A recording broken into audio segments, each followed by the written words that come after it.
Headline news जिंदा वेदनपुर। વડોદરા શહેરના ભાયલી વિસ્તારમાં આજે એક ગંભીર ઘટના સામે આવી છે।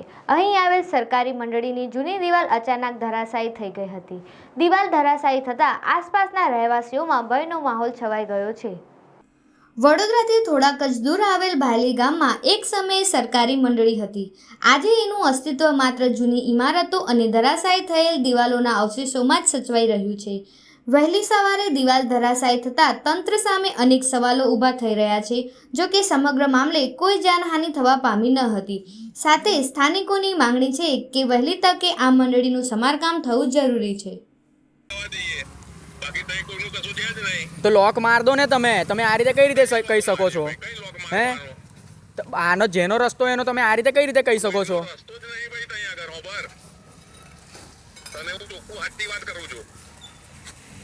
લા ભાઈ, રસ્તો હોય વાત સાચી છે, ત્યાં ગાડી આમ તમે કઈ લા જગાની હું વાત કરો છો તમે? અમારી જોડે વાત કરો, નુકસાન અમારું થયું છે।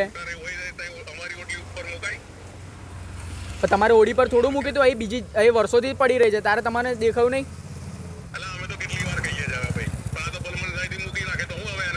પણ આ તમને કેટલાય ટાઈમથી કીધેલું છે। આ જ્યારે કરંટ લાગ્યો છોકરીને તારે વાત કરી હતી કે ભાઈ આનો રિનોવેશન કરવાની વાત કરો। અને એક મિનિટ રોહિત કાકા, તમે કહો છો ને કે આગળથી જવાનું ને આગળથી જવાનું, એક કામ કરો, તમે અહીં આગળ આવો પછી જ આ બધું હટશે, બરાબર? આવે તમે અહીં આગળ આવો પછી જ આ બધું હટશે અહીંયાથી।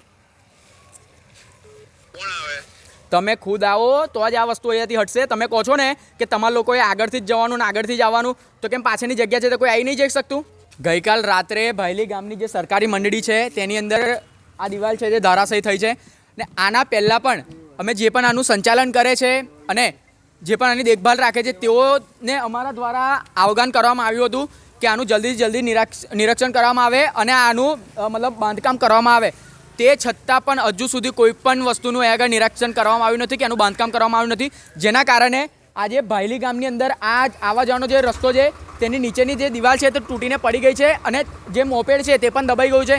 સ્થાનિકોનું વસ્તુને નુકસાન થાય છે ત્યારે અમે જે સંચાલક છે તેને વાત કરીએ છીએ, વાર્તાલાપ કરીએ, ત્યારે તેઓ દ્વારા એવું કહેવામાં આવે છે કે પાછળ તો કોઈ રસ્તો જ નથી, તમારા લોકો માટે ખાસ કરીને શબ્દ વાપર્યા છે કે તમારા લોકો માટે આગળથી જ આવવાનું અને આગળથી જ જવાનું। તો મેં તેમને કહેવાનું શું માગું છું કે શું આ તમારો બાપનો રસ્તો છે કે તમારે આ વસ્તુના શબ્દનો ઉપયોગ કરવો પડ્યો અમારા માટે?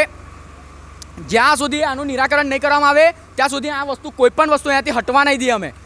અને જે પણ સંચાલક છે તેઓ અહીં આગળ ઉપસ્થિત થવા માટે હું માંગ કરું છું। અને આવનારા સમયમાં જો કોર્પોરેશનને પણ અમે આહ્વાન કર્યું હતું કે આનું નિરીક્ષણ કરાવજો।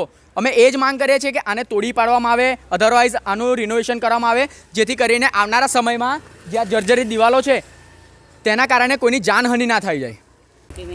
આ ઘટના એ બની છે કે જે આ મંડળી છે સહકારી મંડળી, એનું સંચાલન રોહિતભાઈ ભૂપેન્દ્રભાઈ પટેલ કરી રહ્યા છે અને જે એવું કહી રહ્યા છે કે આ તમારા માટે આવવા જવાનો રસ્તો નહીં, એટલે એ અમારી સાથે અસ્પૃશ્યતા રાખી રહ્યા છે અને અસ્પૃશ્યતા રાખી અને અમને આ રીતે હેરાન કરવા માંગે છે કે આ જગ્યા તમારી નહીં, એ કહી રહ્યા છે બસ।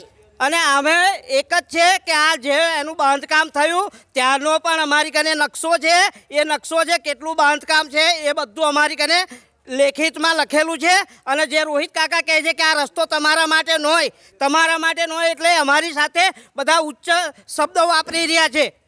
તો હું આ જો નિરાકરણ નહીં આવે તો આના માટે હું ઉગ્રમાં ઉગ્ર આંદોલન કરીશ। કલેક્ટર ઓફિસે જવાનું થશે તો કલેક્ટર ઓફિસે જઈશ અને અહીંયા આગળ ભૂખ હડતાલ પર ઉતરીશ।